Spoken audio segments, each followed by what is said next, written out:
Ya comienza Aborteras, hacer de nuestras cuerpas espacios de vida plena, un podcast de las mujeres autoconvocadas de Macul. Como mujeres autoconvocadas de Macul, nos declaramos en proceso de defensa de las vidas, de nuestras vidas y del derecho de decidir en pro de ellas sobre nuestras cuerpas. Nos revelamos así de manera activa y oposición militante al discurso de la derecha conservadora que a lo ancho de todo el globo intenta capturar para sí el concepto de vida. Palabra del todo vacía en sus actos, llenos de impunidad e indiferencia sobre las vías de miseria y explotación que producen y reproducen desde un modelo de desarrollo que nos mata día a día. Creemos firmemente, como dialogaremos en cada sesión de este programa, que la lucha por un aborto libre y seguro aporta así a la lucha por un buen vivir. Y no estamos solas. Nos acompañaremos de distintas experiencias del medio social, de los movimientos y territorios y de la experiencia de mujeres que en un país que castiga nuestras cuerpas se han visto sometidas no solo al abandono del Estado, sino que a su represión moral y legal, simbólica y física. Hola, soy Liliana y junto a Roberta les damos la bienvenida al segundo capítulo de Aborteras, hacer de nuestras cuerpas espacio de vida plena. Hoy nos acompaña Natalia González, militante del movimiento feminista, para hablar en este capítulo que hemos llamado Aborto y Constitución. Nos interesa aprovechar el contexto de la elección de los constituyentes y estas múltiples instancias de diálogo y discusión que se están dando ahora a propósito de la Convención Constitucional para instalar la demanda de una nueva constitución feminista y de cómo esta, en nuestro parecer, debe consagrar el aborto como derecho humano, legal, seguro y gratuito. Natalia González es integrante de ABOFEM, integrante también de la Comisión de Derechos Sexuales y Reproductivos de esta organización, docente de bioética de la región del Maule, con quien vamos a abordar el tema que ya les presentamos. Hola Natalia, ¿cómo estás? Hola, muy bien. Gracias por la invitación y por este espacio a compartir estos temas tan importantes para nosotras. Muchas gracias. Para partir esta conversación, queremos partir preguntándote, Natalia, ¿por qué en la actualidad el aborto es inconstitucional en Chile? Ya, esa es una muy buena pregunta y como ustedes bien dicen en el manifiesto y también en la introducción que hicieron, es importante contextualizar estos temas dentro del debate constitucional que se está dando ahora porque es un momento histórico, porque por primera vez vamos a determinar una constitución o una carta magna por un órgano que pretendemos, ¿cierto?, que recoja la diversidad dentro de la diversidad que existe dentro de nuestra sociedad y dentro de esa diversidad, obviamente también que asuma las demandas del movimiento feminista y que asuma estas demandas por un aborto libre, seguro y gratuito. En la constitución actual, que hay que decirlo, es una constitución que carece de legitimidad porque fue construida y aprobada y entró en vigencia dentro de la dictadura que vivió nuestro país y fue configurada dentro de una comisión muy pequeña que estaba compuesta en su gran mayoría por hombres y que carece de legitimidad porque justamente no se escuchó a la sociedad de ese momento, no hubo un pronunciamiento democrático para determinar el contenido de la Constitución. Entonces, teniendo eso como base, nosotros hoy día podemos criticar y nos podemos revelar al contenido actual de nuestra Constitución, porque justamente contempla una serie de principios, una serie de valores que no nos representan a las mujeres y que no representan a gran parte de nuestra sociedad. Entonces, cuando se configuran estos principios, uno de los que por así decirlo, basan la Constitución y basan también el resto de las leyes y de todas las normas que se fueron creando con posterioridad, es justamente este respeto por la vida y el respeto de la vida por el que está por nacer. Entonces se hace esta declaración dentro del contenido de la Constitución de 1980 que dice, con esas mismas palabras, que se respeta la vida del que está por nacer, y con posterioridad toda la interpretación que se ha dado de esta misma frase dentro de este artículo fue una interpretación que fue en el sentido de restringir el derecho al aborto o incluso de restringir que se legislara para permitir el aborto en nuestro país, situación que es poco frecuente, que no existe en la gran mayoría de los países, porque nosotros pasamos por varias décadas en las cuales ni siquiera se aceptaba el derecho a abortar, incluso en situación de peligro para la madre, lo cual trajo el aumento del aborto clandestino, la criminalización de las mujeres y todos estos fenómenos que nosotros hemos presenciado o que hemos vivido también en carne propia durante estas últimas décadas. Entonces, cuando la Constitución hace esta declaración y se va interpretando en ese sentido,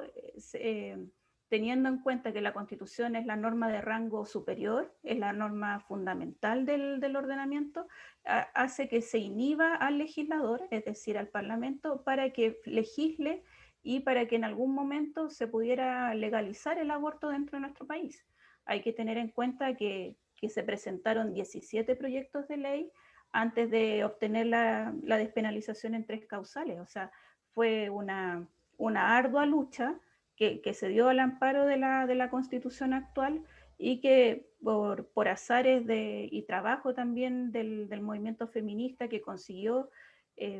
pujar para despenalizar en las 3 causales, es que hoy día tenemos la ley IBE. Pero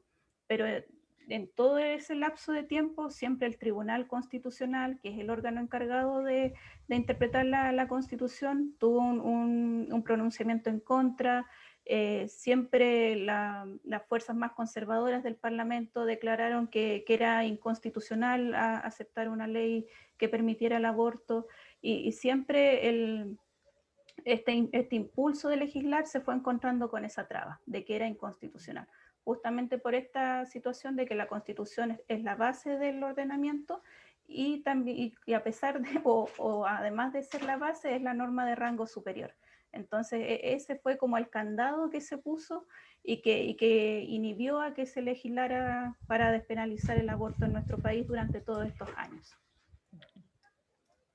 O sea, básicamente la razón de esta ilegalidad o de la inconstitucionalidad del aborto tiene que ver con que explícitamente la Constitución la Constitución de 1980 se escribe el respeto de la vida del que está por nacer. O sea, un poco eso, y tú después hablaste de la interpretación también. ¿Podrías profundizar un poquito en eso? Porque en el fondo esa interpretación también es la que hace, como tú decías, que se inhiba al legislador y que en el fondo cualquiera pueda recurrir al Tribunal Constitucional para como obstaculizar cualquier avance que queramos, ya sea desde la despenalización, que ahora se levantó de nuevo este tema de la despenalización hasta las 14 semanas, o también en el camino hacia la legalización, que entendemos son dos cosas distintas, y a lo mejor ahí desde tu conocimiento podrías también explicar la distinción. Lo vimos un poco en el capítulo anterior, pero ahora también lo queremos retomar a propósito de que estamos hablando de la Constitución. Claro, claro, lo que la Constitución dice, que se protege la vida del que está por nacer. Esa es como la frase. Entonces, dentro de esta interpretación, siempre la posición mayoritaria para no legislar fue que esa protección de la vida del que está por nacer estaba por sobre el derecho de las mujeres a decidir por su propio cuerpo o decidir sobre su propio cuerpo. Entonces, siempre se miró desde el punto de vista jurídico como que había un choque o una colisión entre derechos. Por una parte, la protección de los derechos del que está por nacer, y por otro lado, la protección de los derechos de la mujer a decidir sobre su propio cuerpo. Entonces, esa interpretación de colisión de derechos era la que uno siempre le enseñaban, digamos, en las escuelas de derecho. ¿Cuál derecho prima o cuál es más importante? Y siempre se optaba por la protección de la vida del que está por nacer. Ahora, esa interpretación también fue cambiando con el tiempo, y yo creo que ahí también cumplieron una labor muy importante docentes y académicos que se formaron en el extranjero y que venían de vuelta, digamos, con su visión un poco más amplia, y que veían que esta interpretación tan restrictiva de colisión de derechos no era tal, porque en el fondo no es que los derechos choquen, sino lo que nosotros tenemos que hacer es una interpretación y hacer una interpretación de forma tal que haya un equilibrio en el fondo, que haya un balance respecto del respeto de ambos derechos, el de la vida del que está por nacer y los de la mujer. Entonces yo creo que eso también empujó y también fue fue empujando a que esta interpretación no fuera tan restrictiva o no fuera tan ¿cómo decirlo?, tan de peso, tan a rajatabla. Ya. Entonces ahí yo me acuerdo que claro, cuando yo estudié, tuve la oportunidad de tener docentes que venían recién formados, que iban llegando y nos traían literatura nueva, interpretaciones nuevas, jurisprudencia nueva, y así los derechos humanos o los derechos fundamentales también se han ido enriqueciendo en su interpretación y en su contenido, porque no es solo lo que está escrito, sino que también se tiene que ir interpretando con un sentido de realidad en el fondo. Claro. Y ahí es que va modificándose esta interpretación, que claro, también hay que decir que órganos como el Tribunal Constitucional costó mucho que interpretaran de forma más amplia y que le dieran preponderancia a los derechos de la mujer, pero yo creo que el trabajo que se fue haciendo desde las escuelas de derecho también fue empujando a que esto ya el año 2017, si no mal recuerdo, se pudiera aprobar la ley de despenalización del aborto, porque ahí ya esa interpretación de choque de derechos igual va quedando un poco en el pasado, se va pasando, digamos, va quedando un poco rezagada, porque hoy en día se entiende que hay que interpretar el derecho o los derechos del que está por nacer, los derechos de la mujer, pero que esa interpretación no se hace, digamos, como viéndolo dos entes que chocan, dos entes que se tratan de superponer uno sobre el otro, sino que hay que hacer un balance, ver cómo vamos interpretando en el caso a caso y en qué situaciones prima más una protección que la otra. Perfecto. ¿Y tú crees que o sea, como que la oportunidad de escribir en una nueva constitución puede ser como una forma de acelerar un poco este camino que estamos construyendo desde la despenalización hacia la legalización? O sea, como que hay una oportunidad ahí que el movimiento feminista debería como aprovechar, sobre todo pensando que esto es ahora ya la elección de las candidaturas y posteriormente el trabajo que va a empezar a desarrollar los constituyentes, digamos. La convención. Uh-huh. Sí. Claro, es un fenómeno bien interesante que se va a dar, porque justamente si uno escucha los debates o las entrevistas que se hacen a los candidatos y las candidatas, se les pregunta este tema respecto de la regulación del aborto. Y se les pregunta su opinión, su postura, sus propuestas también. Y si uno analiza el fenómeno,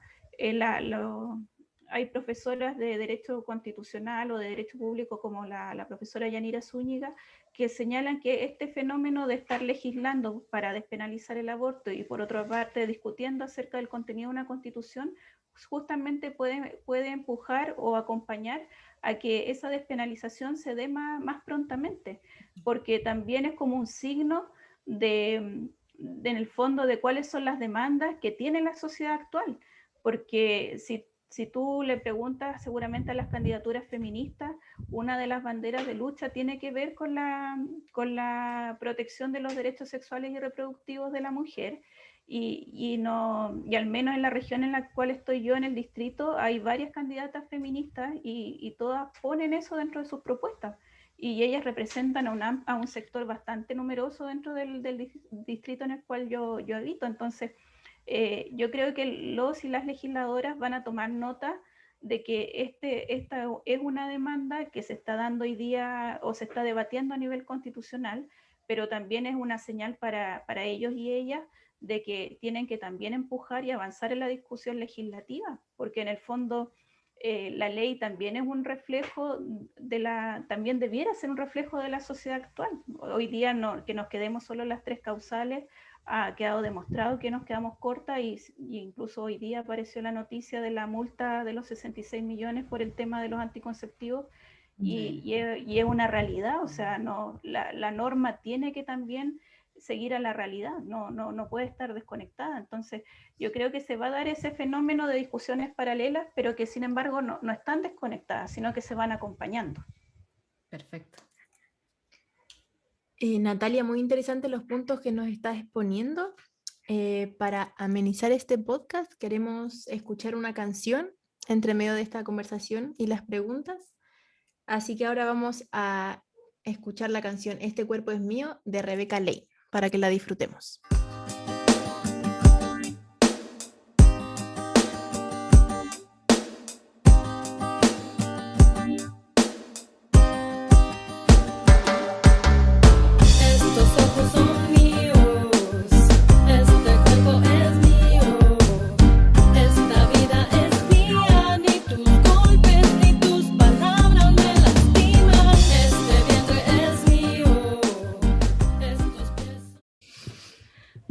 Y para continuar con la conversación, les recordamos que estamos con Natalia González de ABOFEM para hablar de aborto y constitución.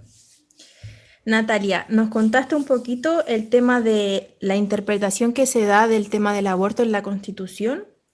y queríamos preguntarte a ti desde tu visión de abogada y tu rol que cumples hoy en día en este camino.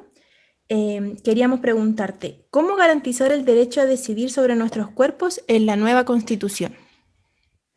Ya, ese es un tema súper interesante porque como antes conversábamos acerca de las preguntas y las entrevistas que se está haciendo a los y las candidatas a constituyentes, generalmente se les pone en la mesa el tema del aborto, pero es muy raro que se les consulte sobre derechos sexuales y reproductivos, que claro, nosotras entendemos que el derecho a decidir sobre el cuerpo está incluido dentro de los derechos sexuales y reproductivos y lo que las personas más comúnmente asocian justamente tiene que ver con el aborto, ¿cierto? Entonces, yo he estado mirando algunos ejemplos de cómo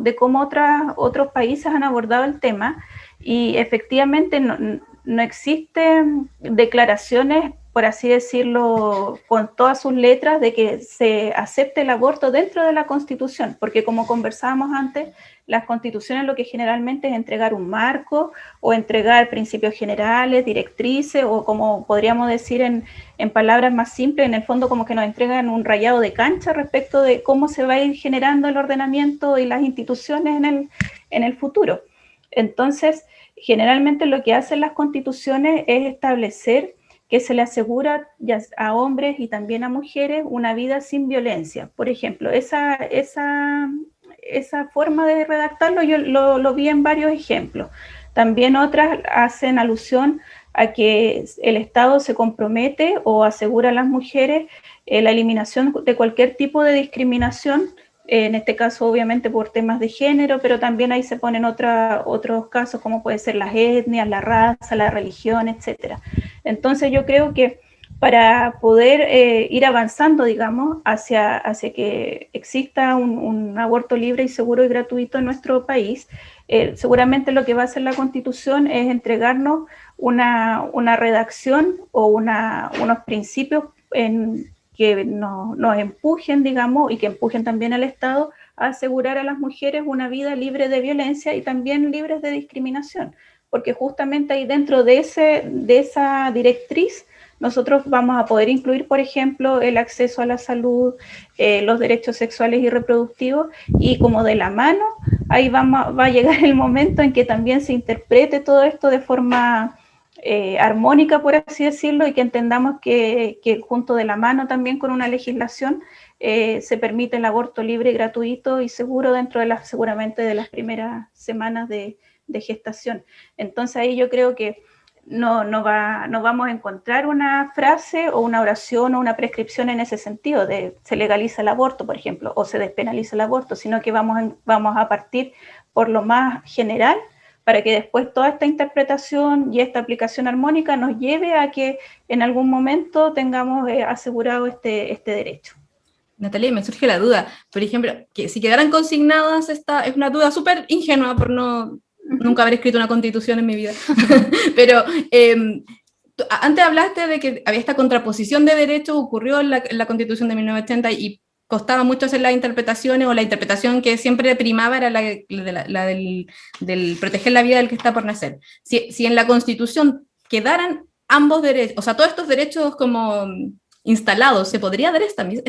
mismo problema? O sea, como que podríamos tener la misma contraposición de derecho en el caso de que también dentro de la Constitución, además de quedar consagrado, los dos que acabas de decir, quedara consagrado el de proteger la vida del que está por nacer, ¿pasaría algo similar?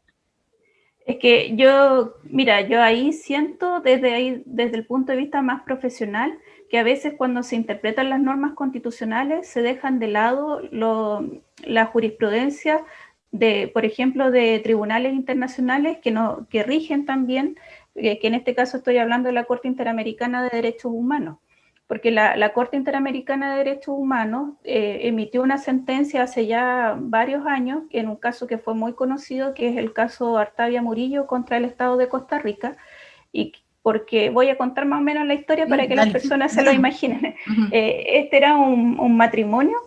que tenían problemas para concebir, no podían tener hijos. Entonces ellos demandaron al Estado de Costa Rica para que el Estado de Costa Rica le diera, por así decirlo, la prestación de salud de la fecundación in vitro, que ellos pudieran acceder a este tipo de tratamientos porque hasta ese momento el Estado no lo pagaba, digamos. Así estoy contando la historia bien, así como cuento casi. Sí. Y dentro del fallo, lo que hizo la Corte Interamericana fue interpretar el Pacto de San José de Costa Rica, que es un pacto que rige a todos los estados de nuestro continente, y la Corte hizo algo súper interesante porque se metió en un tema que no le estaban preguntando y que justamente tenía que ver con la protección de la vida del que está por nacer. Entonces, lo que la Corte dijo fue que se debe proteger la vida del que está por nacer. Sí, se debe proteger. Las mujeres tienen derechos sexuales y reproductivos y el derecho a decidir sobre su cuerpo sí lo tiene también. Ahora, ¿cómo lo hacemos justamente para que esta interpretación sea armónica y favorezca a las dos partes que supuestamente y aparentemente estarían en colisión? Es que se va a proteger la vida del que está por nacer, pero de forma gradual, de forma escalonada en la medida que avance el embarazo. Entonces la Corte dice,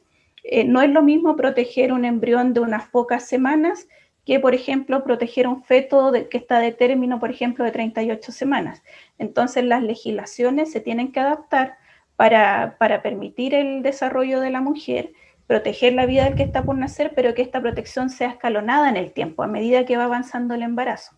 Entonces, cuando hoy en día, si se pudiera plantear nuevamente este tema de la colisión, hay que tomar esa sentencia, porque es una sentencia que tiene esta interpretación y que es obligatoria para el Estado de Chile. Entonces, hace unas semanas atrás, cuando comenzó la discusión de la ley de despenalización, la ex senadora Soledad Alvear criticó mucho a la diputada Orsini, porque decía que la diputada Orsini estaba, por así decirlo, desconociendo esta protección del que está por nacer. Y me acuerdo que usó unos términos bien duros para referirse a ella. Pero la diputada Orsini le respondió en una columna y le dijo parece que la ex senadora no conoce esta sentencia, porque es una sentencia que debiera ser de conocimiento de legisladores, de jueces y de todos quienes trabajamos con estos temas, porque es muy clarificadora en ese sentido, porque si tú lo ves también en la vida diaria, una mujer que tiene que decidir, por ejemplo, para interrumpir su embarazo en las primeras 4 semanas, va a estar anímicamente en una situación muy distinta a alguien que, por ejemplo, pierde un embarazo por causas naturales, un embarazo deseado y por causas naturales al término. Y quienes hemos parido sabemos que es muy distinto. Como el cuerpo también va reaccionando ante un embarazo. Entonces, cuando hay sectores de la sociedad que todavía quieren poner como esta figura del choque y de cuál prima, a mí como abogada también me descoloca un poco, porque yo digo, oiga, esta persona no se ha leído la sentencia de la Corte Interamericana o no conoce el caso Artavia Murillo, porque es un caso muy conocido y sobre el cual se ha escrito mucho. Entonces parece que hay como un olvido selectivo de esa sentencia. Esa yo creo que puede ser la respuesta, o sea, no les conviene recordarla y usarla también para interpretar, porque en el fondo ahí te da una llave, te da una puerta por donde tú puedes ir para que en definitiva estos derechos no lleguen a chocar. Claro. Igual es súper interesante lo que planteas, porque como que a lo mejor también nosotros que estamos en el movimiento tenemos un poco también la fantasía de que la Constitución va a haber algo así como tan explícito que diga vamos a legalizar, y es súper como interesante como lo planteas, que no es como desde la despenalización o desde la legalización, sino más bien del garantizar el derecho, garantizar los derechos sexuales y reproductivos de las mujeres, desde donde debiera hacerse la posterior interpretación o lo que sea que queramos después como avanzar en la legalización. O sea, como que es muy interesante el camino que planteas, porque a veces como desde el desconocimiento uno piensa que es otro el camino, como hay que escribirlo para que quede así como muy, muy claro, y en realidad lo que hay, como bien tú dices, lo que hay que consagrar es ese derecho, esos derechos sexuales y reproductivos en este documento. Claro, y en ese sentido, solo una cosita chiquitita. Hay que tener harto ojo cuando votemos ahora para la elección de convencionales, quienes tienen estas propuestas, porque después viene la elección a fin de año de legisladores, de diputados y diputadas, y también viene la elección presidencial. Entonces, lo que quede escrito en la Constitución, después le va a tocar a ese otro grupo de personas ir desarrollándolo. Entonces, ahí también hay que tener ojo, porque no podemos ir a votar ahora por unos convencionales que defiendan estas ideas más liberales o más de inclusión o más de las demandas sociales, y después resulte que por ejemplo, en el Parlamento no tengamos una mayoría que también nos apoye, o venga un presidente que en el fondo venga con un discurso, con un programa que otra vez sea conservador, porque nos puede pasar que nos quedemos con este traje a la medida de la Constitución muy bien armado, pero que no tengamos los otros sastres que quieran seguir las terminaciones. Entonces ahí hay que también invitar a las personas que nos escuchan a estar bien atentos todo el año a todas las elecciones que haya. Oye, Natalia, y una pregunta técnica. Por ejemplo, en el caso, ya, imaginemos estamos en el momento en que se redacta esta nueva constitución, esa interpretación que hace el Tribunal Constitucional, ese dictamen que hace de esta interpretación de la Constitución, ¿eso es debatible o no? ¿O ellos dictaminan algo y eso queda fijo y después como que las leyes son más modificables? Pero mi pregunta es si lo del Tribunal Constitucional, ¿eso es modificable? Es que como lo tenemos configurado ahora, lo que hace el Tribunal Constitucional es interpretar cuando es requerido acerca de algún proyecto de ley que va a salir a la luz, por así decirlo. Entonces se les pregunta si ese proyecto de ley choca o no choca con la Constitución. Entonces, lo que vamos a tener que poner ojo ahora es cómo configuramos nosotros el nuevo Tribunal Constitucional que vaya a estar en la Constitución nueva, porque claro, hay algunas propuestas que dicen, no, hay que eliminar el Tribunal Constitucional, pero esas propuestas son difíciles de llevar a cabo porque el tema del control de la constitucionalidad existe en todos los países en distintas configuraciones. Entonces, por un lado, yo creo que vamos a tener alguna institución que ocupe esa misma tarea o que haga esa tarea, pero vamos a tener que poner ojo, por ejemplo, cómo lo configuramos, quiénes van a llegar a ser miembros o miembros de ese tribunal. A lo mejor cambiar la forma de elección, que no sean nombrados a dedo o que haya una forma más democrática de elegirlos, también por méritos académicos puede ser, o por otros requisitos que se quieran establecer. Entonces, si nosotros cambiamos esa configuración, va a permitir que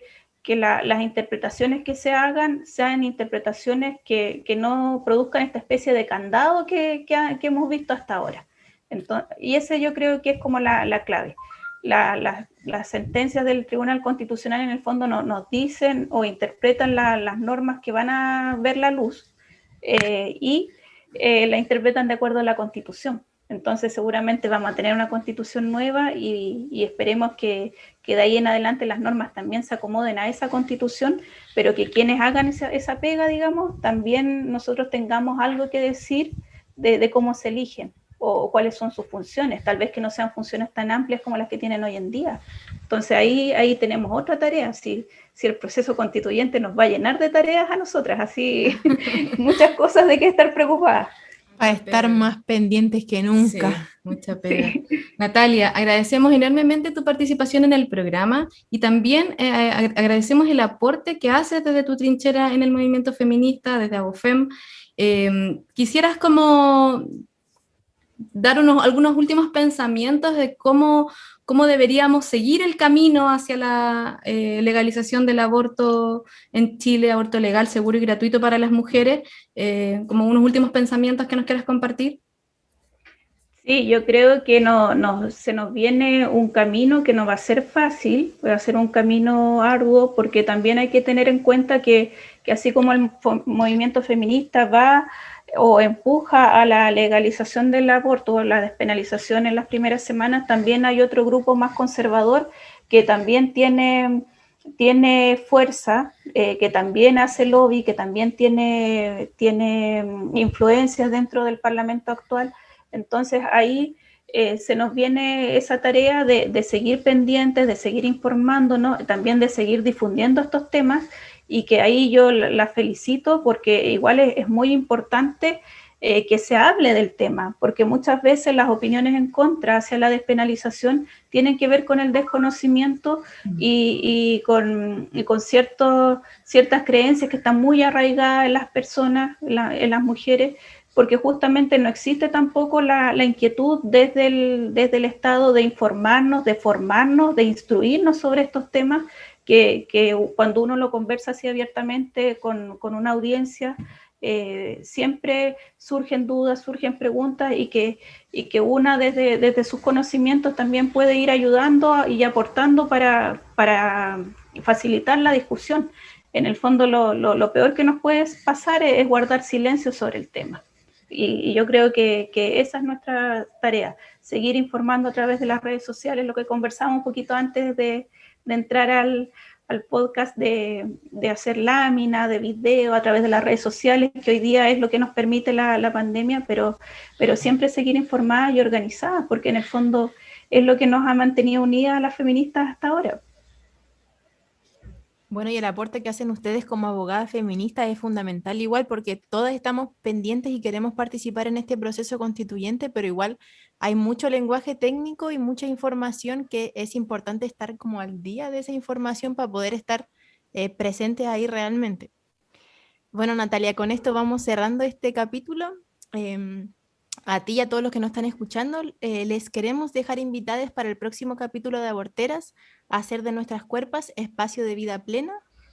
En el siguiente capítulo hablaremos de la situación actual del aborto en Chile, con la idea de acercarnos a un diagnóstico más general. También les recordamos que estamos al aire en YouTube como Mujeres Macul y en iVoox y Spotify como Autoconvocadas Macul. Abrazos enormes a todos y recuerden, Será ley. ley.